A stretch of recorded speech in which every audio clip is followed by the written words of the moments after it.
بەڵێ بینەرانی عزیز سلااوان لێبێ من یادگار فایەخمەم شەو بە شێوەیەکی ڕاستەوخۆ لە سلێمانیەوە لەگەڵ ئێوەی ئەزیزە بم بۆ پێشکەشکردنی باسی ڕۆژ لەگەڵ کاک سعد خالید وەزیری حکوومەت بۆ کاروباری پارلەمان مەبەستمە لەگەڵ جەنابیان لەسەر کۆمەڵێک پرس بوەستین لەوانە قسەکانی ئەمڕۆی سەرۆکی حکوومەت کۆمەڵێک تەوەری وروژان کە کۆمەڵێک پرسیاری تایە بە نسبەت بینەرانەوە هیوادارم وەڵامی بۆ وەربگرینەوە قسە لەسەر کشانەوە یاخودمانەوەی پارتە سیاسیەکان ئەکەین لەم حکوومەتەی ئێستای هەرێمی کوردستان باسێک لەوە ئەکەین کە ئایا ئەم حکوومەتە ئەتوانێت چاکسازی بکات ئایا ئەم حکوومەتە هیوای ئەوەی پێ هەڵدەواسرێت کە بتوانێت بەدەم داواکاری موچەخۆران و هاوڵاتیان و بەشێک لە داواکاری ئەوانەی بەڕاستی خۆپیشاندانەکەن بەدەمیانەوە بچێت مەبەستمە پرسیاری ئەوە بکەم کە باس لەوە کراوە کە لیژنەیەکی هاوبەش لە نێوان حکوومەت و پارلەمان پێک دەهێنرێت بۆ چاکسازی ئەم لیژنەیەکەی دەست بەکارە بێت و ئەوەی کە باس کراوە لە چاکسازی لە کەرتی گشتی چی و چی دەگرێتەوە مەبەستمە قسە لەسەر ئەوەش بکەین کە حکوومەتی هەرێم ئەتوانێت بەنسبەت داواکاری خۆپیشاندەرانەوە چی بکات و ئایا مانەوەی پارتە سیاسیەکان لەم حکوومەتەی ئێستا وا دەکات یاخود کشانەوەیان وا دەکات کە مەترسی ڕاستەقینەی دیکە و زیاتر لەسەر یەکڕیزی لە هەرێمی کوردستان دروست بێت من زیاتر ناڵم کاک سعد خالید وەزیری حکوومەت بۆ کاروباری پارلەمان سڵاوتان لێبێت لە قسەیەکی کاگنێکی رەوان بارزانی سەرۆکی حکوومەتی هەرێمەوە دەست پێیەکەم ئاماژەی بەوەدا ئەمڕۆ لە پرێس کۆنفرانسە هەفتانەکەی خۆی ئەوروپا پشگیری لە حکوومەتێکی بەهێز لە هەرێمی کوردستان دەکات پرسیارەکەی منیش وەکو ڕاگەیاندنکارێک ئەوەیە خاڵی هێزی ئەم حکوومەتەی ئێستا چییە تا ئەوروپا پاڵپشتی و پشگیری لێ بکات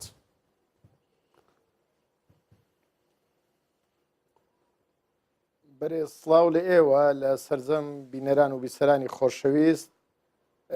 دیارە خاڵی بەهێزی حکوومەتی ئێستای هەرێمی کوردستان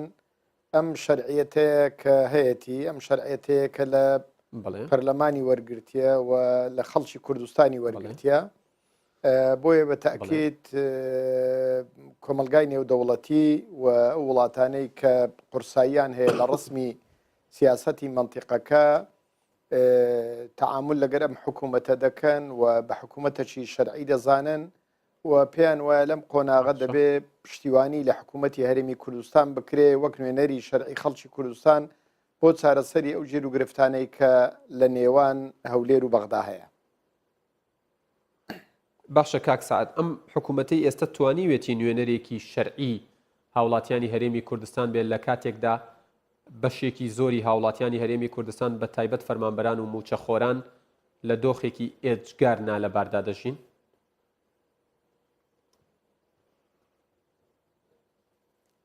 بەڵێ دیارە بە تەکید لە 3 ساڵی ڕابردوو بە دیاریکراوی دوای ئەوەی کە حکوومەتی مالیکی بە بڕیارێکی تاکلایەنە و زاڵمانە بەشەبوجێ هەرێمی کوردستانی بڕی دۆخێکی ئابووری و دوای ئەوەش بە دوای ئەوەش لە ڕووداوەکانی نوێکردنەوەی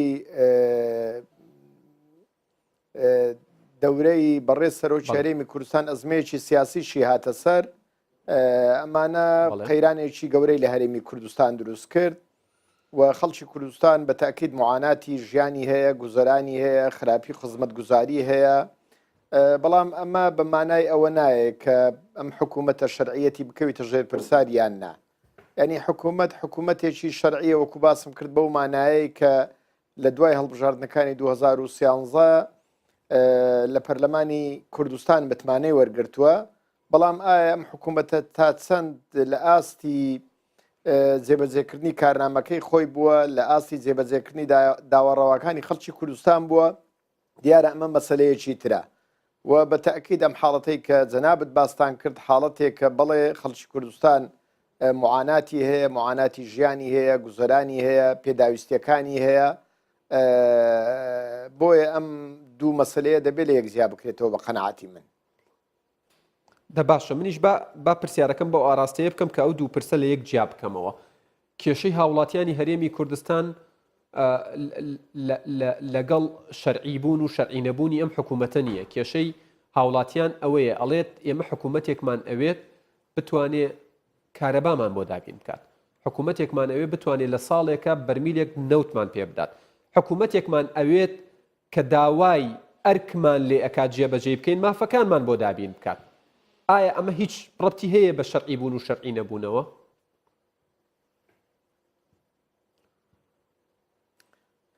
بەڵێ دیارە سەرنجام کۆمەڵانی خەڵکی کوردستانە یان میلەتانن کە شەرعیەت دەدەن بە دام و دەستگا شەرعی و یاسایی و دەستوریەکان. بۆیە پێم وایە من تاکید دەکەمەوە کە خەڵکی کوردستان معاناتی هەیە و خەڵکی کوردستان ئمڕۆ ڕوبەڕووی ژیان و گوزەران و بارێکی ینی ئابووری ناخۆش بۆتەوە و فشارێکی زۆر لەسەر خەڵکەیە. بەڵام دیسان خەڵکی کوردستان دەبێ چۆن لە 3 ساڵ و نیوی ڕابردوو تحملی ئەو بارە قورسەیان کردووە ئێستاش لە 3-4 مانگی داهاتوو تحملی بکەن بۆی ئەگەر هەر گۆڕانکاریەک ئەوان دەیانەوێت دەتوانن لە ڕێگەی سندوقەکانی دەنگدان بیکەن. چونکە خۆتان نەزانن لە هەموو دنیا سەریمترین گۆڕانکاری بۆ دەسا و دەستکردنی دەسەڵات لە ڕێگەی سندوقەکانی دەنگدانە. دواتر هەر ئەوانن دەتوانن دەنگ بدەن لەوەی کە چ زۆرە حکوومەتێک انتخاب بکەن و چ زۆرە حکوومەتێکیان دەوێ کە لە ئاستی جێبەجێکردنی داوا و داخوازیەکانی ئەوان بێ. باشە سەبارەت بە کشانەوەی بزوتنەوەی گۆڕان و کۆمەڵی ئیسلامی لە حکوومەتی هەرێمی کوردستان کە نزیکی 4 ساڵە لەو حکوومەتن، بەڵام ئەوترێت وەکو سەرۆکی حکوومەتی ژووتی 4 ساڵە لە حکوومەتن بەڵام 3 مانگی ماوە بۆ هەڵبژاردن کشانەوە و ئەو بە شێوەیەک لە شێوەکان ئەمەی بە مزایدەیەکی سیاسی ناوبرد. بەڵام پرسیارەکەی من ئەوەیە لە ئێستادا بە کشانەوەی گۆڕان و کۆمەڵ لەم حکوومەتەی ئێستا ئایا بوار ماوەتەوە بۆ یەک ریزی نیشتیمانی و پێکەوە دانیشتن و پێکەوە چارەسەرکردنی کێشەکان و قەیرانەکان؟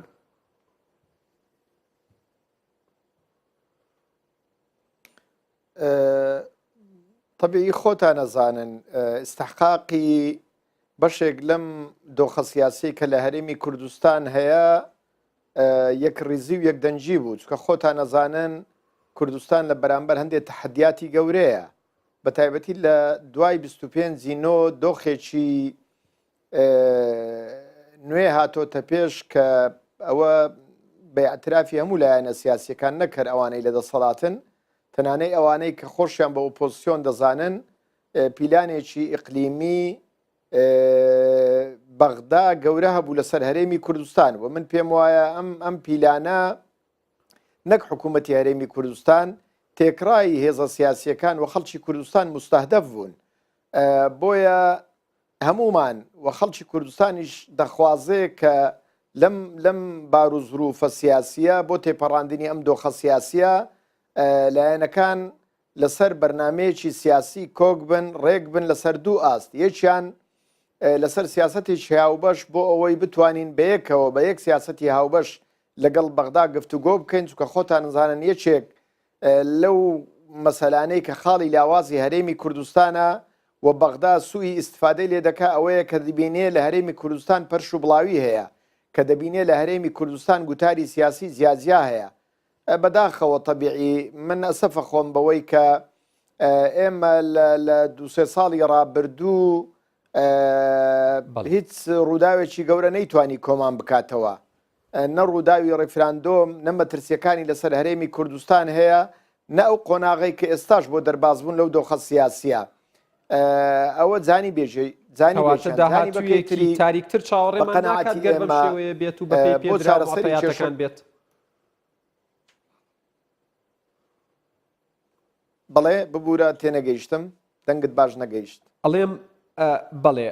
تۆ ئاماژەت بە کۆمەڵێک خاڵدا بە لە بەرچاوگرتنی ئەو خاڵ و حەقیقەتانەی جەنابتان ئاماژەتان پێدا داهاتوویەکی تاریکتر لەوەی ئێستا چاوەڕێمان ناکات، چونکە ئێمە دەرسمان لەو شتانی ڕابردوو وەرنەگرتووە و هیچ شتێک کۆی نەکردوینەتەوە بە پێی پێدرا و مۆتەیاتەکان کە ئێستا لە واقعی ئێستا دەبینرێت و هەستی پێ دەکرێت.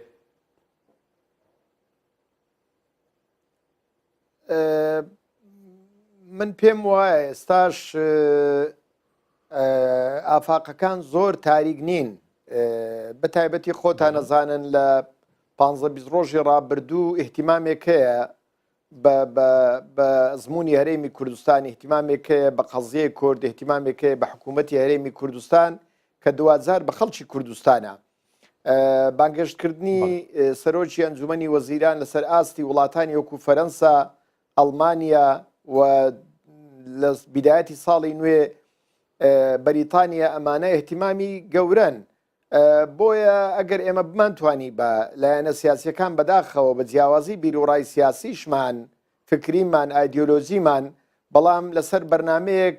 کۆک باین، متتەفیق باین، وەکو باسم کرد لەسەر دوو ئاست، هەم لەسەر ئاستی دەرباسکردنی دۆخە سیاسیەکە و لە جانیبەکەی تریش تێپەڕاندنی ئەم دۆخە ئابوووریەی کە هەیە لە هەرێمی کوردستان. من پێم وایە ئافاقەکە باشترە بوو، بەڵام بە تاکید ئەگەر هێزە سیاسیەکان نەگەنەیەک و هاوڕانە بن و خاوەن یەک گوتاری سیاسی نەبن، بە تاکید ئایندەی باش چاوەڕێی هەرێمی کوردستان ناکە. باشە کاک سەعەد، هەر بە قسەکردن لەسەر سەفەر و سەردانە فەرمیەکانی سەرۆکی حکوومەت و جێگری سەرۆکی حکوومەت بۆ فەڕەنسا بۆ لە ڕۆژانی ڕابردوو بۆ ئەڵمانیا و لە کۆتایی ئەم مانگەیان لە سەرەتای مانگی داهاتوو بۆ سەردانێکی بریتانیا خود لۆندۆنی شەکات. نووسەرێکی زۆر بەناوبانگی تورک ئەڵێت نێچیرەڤان بارزانی لە ئاوێکی هەڵەدا ڕاو دەکات، چونکە وڵاتە ئەوروپیەکان هیچیان پێ ناکرێ بۆ کورد، نە فەڕەنسا، نە ئەڵمانیا، نە بریتانیاش کە هێشتا یەکلا نەبووتەوە کە لە وەکو بڵێن لە یەکێتی ئەوروپا ماوەتەوە یان نە. ئەگەر ئێمە ئەوە لە پێشچاو بگرین دوای سەردانەکەی بارزانی و تاڵەبانی، ینی نێچیروان بارزانی و قوبات تاڵەبانی بۆ فەڕەنسا هاتەوە، تەنانەت لە هەمان ڕۆژە پەیوەندی تەلەفۆنی لەگەڵ عەبادی کردبوو، بەڵام هیچ ئەنجامێکی نەبوو. عەبادیەر سوورە لەسەرەوەی کە لە ڕاگەیاندنەکانەوە قسە لەگەڵ ئەم حکوومەتەی هەرێم بکات.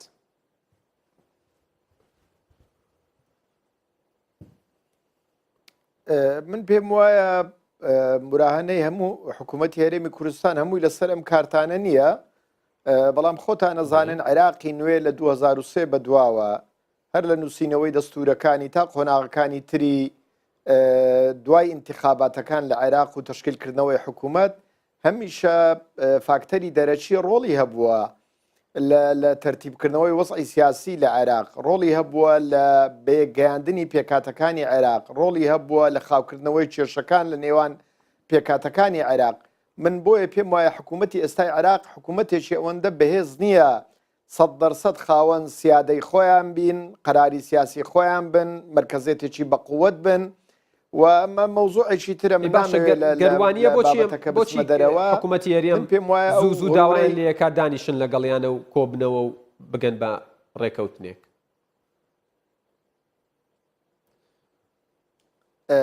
ئەوەندەی من زانیاریم هەبی تەبیعی خۆشتانی ئەلامین دەزانن حکوومەتی هەرێمی کوردستان تەنانەت لە پێش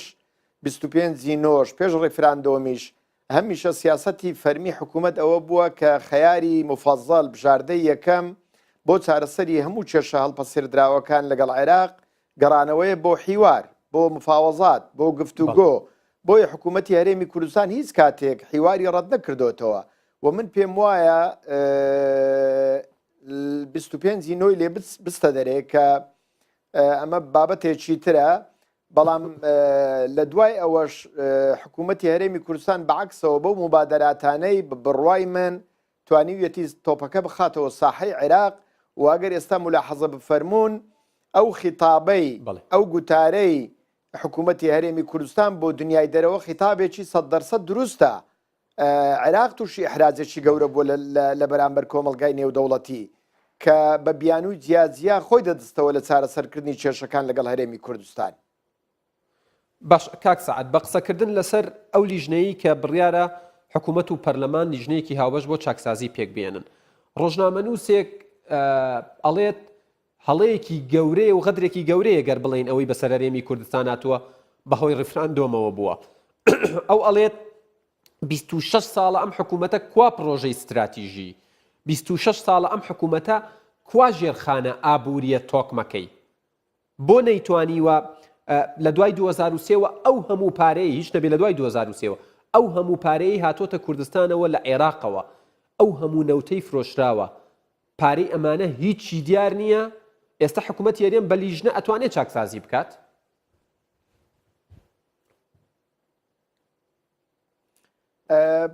من طبيعي مخالفي ئەوە نیم، یان بڕوام وایە بە تاکید لە 26 ساڵی ڕابردوو حکمڕانەتێکی خراپ لە هەرێمی کوردستان کرا و فەلسەفەی حکوومەت لە ئیدارەدانی ئەم وڵاتە دروست نەبوو. بەڵام ئەوە بەو مانایە نایە کە دەرفەت نەدرێتە حکوومەت بۆ ئەوەی بزانین چی دەکەن. بەتایبەتیش من تاکید لەوە دەکەمەوە ئێمە وە خەڵکی کوردستانیش مەفروزە ئەوە بزانی هەمووی چەند مانجێکمان لە بەردەم ماوە، بۆیە باشە ئەم دەرفەتە بدەینە حکوومەت، بەتایبەتیش کە ئێستا ئەیتیمامێکەیە لە دنیای دەرەوە بە حکوومەت و بە بڕوای من ئەگەر لە عێراقی ناچار بمبووری پرسیارەکەی منیش ئەوەیە، تێبینیەکەی منیش ئەوەیە، ئەوەی لە 26 ساڵە حکوومەت نەیتوانی بێ بیکات لە 3 مانگە ئەتوانێ بیکات؟ نا بە تاکید تەراکوماتی هەموو ئەو مەشاکلانەیە کە ئیمڕۆ لە هەرێمی کوردستان هەیە، لە مؤسسات هەیە، لە بەڕێوەبردننی ئەو وڵاتە هەیە، لە هەموو ئەو دیاردە خراپانە هەیە کە خۆشیان زۆر جار لە ئاستی سەرەوە ئاماژەی بۆ دەدەن. بە تاکید ئەمە بەرنامەیەکی ئیسلاحی دوور و درێژی دەوێت، درێژمەودای دەوێت و ئیرادەیەکی بەهێزی دەوێت. بەڵام دیسان یعنی ئێمە دەبێت لە شوێنێک دەست پێ بکەین، بۆیە ئەگەر حکوومەت ئەم نیەتەی هەبێ مەفروزە خەڵکی کوردستان ئەم دەرفەتە بە حکوومەتەکە بدەن بۆی بزانین لە چەند مانجی داهاتوو ئەو چەند مانگی کە ئێمە بەرەو انتخابات دەڕۆین ئەم حکوومەتە چەند ئیرادەی گۆڕانکاری هەیە و ئەو قەولەی کە باسەکە 1000 میل لە هەنگاوێک دەست پێ دەکات. من باوەڕم بەوە هەیە، یعنی ئەگەر نەک تەمەنی 26 ساڵ 100 ساڵیش حکمڕانەتی خراپی ئەم وڵاتە کرابی، بەڵام هەر دەبێت ڕۆژێک لە ڕۆژان ئێمە دەست بە چاکردنی بکەین. بۆیە چاکردن ئیسلاح ضرورەتی ئەم قۆناغە سیاسیەیە و بە تاکید حکوومەتی هەرێمی کوردستان ئەم ئەزمەی کە ئێستا تێدایە پێش کۆمەڵانی خەڵکی کوردستان دەبێ بزانی ئەگەر ئیسلاحاتی جددی لە سیستەمی حکمڕانینەکە ئاسان نییە بتوانین بەو سیاسەتەی کە دەقی پێوە گرتووە، بەو سیاسەتەی کە تا ئێستا هێناویەتی بەو نەمەتە ئاسان نییە بتوانی ئایندەیەکی باشی هەبێ. باشە کاک سعد، من پرسیارێکی دیکەم لە جەنابتانەیە کە جەنابتان وەزیری حکوومەتن بۆ کاروباری پەرلەمان. سەبارەت بە خۆپیشاندانەکان کاک نێچیرەڤان بارزانی سەرۆکی حکوومەت ئاماژە بەوە ئەدا ئەمڕۆ ئەڵێت دەست بەڵێ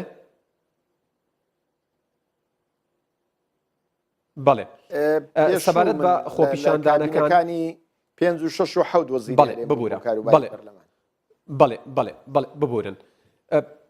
واتە بەرپرسیارەتیتان هەبوو بۆ ماوەیەکی توولانی دوور و درێژ. سەبارەت بە خۆپیشاندانەکان کاک نێچیرەڤان بارزانی ئەڵێ ئەم خۆپیشاندانانە یعنی دەستی لە پشتە. پرسیارەکەی منیش ئەوەیە، حکوومەتی هەرێمی کوردستان بۆ نابێت بە حکوومەت و باوکێکی باش بۆ هاوڵاتیەکانی خۆی بۆ ئەوەی ئەگەر دەستێکی دەرەکی تێکدەر هاتە ناوەوە ئەوان بیبڕنەوە نەک دەست بخەنە ناو دەستی.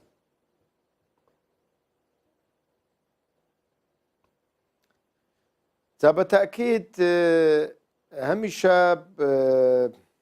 تەجروبەی هەرێمی کوردستان بێ نەیار نەبووە، بێ دشمن نەبووە و بەتایبەتیش خۆتان نەزانن کێشەی ئێمە لە 100 ساڵی ڕابردووش تاقیداتی زۆری بۆ دروست بوو بەوەی کە لە نێوان 4 وڵات کورد تەقسیم و تەوزیع بوو. هەمیشە دەوروبەری ئێمە وڵاتە ئیقلیمیەکان حەز بە پێشکەوتنی ئەو وڵاتە ناکەن، ئیستقرار ناکەن، ئارامی ناکەن. بەڵام بە تاکید ئەگەر ئێمە گرفتمان نەبی، کێشەمان نەبی و ئاسان نییە دەستی دەرەچیش بتوانی خەرقی ئەم هەرێمە بکە. من هاوڕام 100% بەوەی ئەگەر حکومڕانەتێکی باشە بی و خەڵکی کوردستان ڕازی بن و حکوومەتەکە بە حکوومەتی خۆیان بزانن و خزمەتیان بکە و ژیان و گوزەرانیان باشبی لایەنەکانی تری ژیانیان باشبی بە تەکید ئەم حاڵەتانەی ئێستا کە هەیە دروست نابێ. بەڵام دیسان خەڵکی کوردستان دەبێ وریابێ. من گومانم نییە کە بەشی هەرە زۆری ئەوانەی ئێستا لە جادەن یان لە جادە بوونە لە چەند ڕۆژی ڕابردوو ئەوانن کە دێن بە شێوازی زۆرا زۆر معاناتی خۆیان دەرەبڕن. بەڵام بەداخەوە تەبیعی هەندێک لەم ڕووداوانە ڕووداوی ینی جێگای ئەسەفن و ئەمە خزمەت ناکە و دووش من شتێکم باس کرد لە شەترەکانی پرسیارەکانی پێشووترت ینی لە دووسێ مانجی ڕابردوو گەورەترین هێرش و گەلە کۆمە و موامەرە هەبووە لەسەر ئەم هەرێمە بۆیە خەڵکی کوردستان بەڕاستی ئیمڕۆ دەبی لە هەموو کاتێک وشیارتر بن ڕێگانە دەن مەرامەکانی دوشمنان هەندێک خەڵکی نامەسئول بێ خۆپیشاندانەکان بەلاڕێدا ببە بۆ ئەوەی کە ئەوان مەبەستیانە تحقیق ببی. بۆیە بەڕاستی خەڵک دەبێت دقت بکە دەبێ وریابی و بە بڕوای من خۆپیشاندانی هێمنانە ئەترازات مافێکی سروشتی طبیعی خەڵکی کوردستانە بۆ داواڕەواکانی بەڵام ئەو حاڵەتانەی کە لە چەند ڕۆژی ڕابردوو دروستووە بەداخەوە من پێم وایە خزمەت ناکە و ئەم شارانە حتا وا دەکا کە لایەنە پەیوەندیدارەکانیش کەمتر گوێ لەم وەزعانە بگرن. بۆیە خەڵک بەڕاستی دەبی دقەتی هەبی و دەبی هوشیاربی لێ نەگەڕێ. بەڵێ سوپاس بۆ ئێوەش. بەڵێ کاکسات خالید سیاسەتمەدار و وەزیری هەرێمی پێشوو لە حکوومەتی هەرێمی کوردستان زۆر سوپاس بۆ زانیاریەکانت سوپاس بۆ دەرفەتەی بە ئێمە و بەبینەرانت بەخشی. بەڵێ بینەرانی عەزیز باسی ڕۆژ کۆتایی هات تا باسی ڕۆژێکی دیکە خواتان لەگەڵ.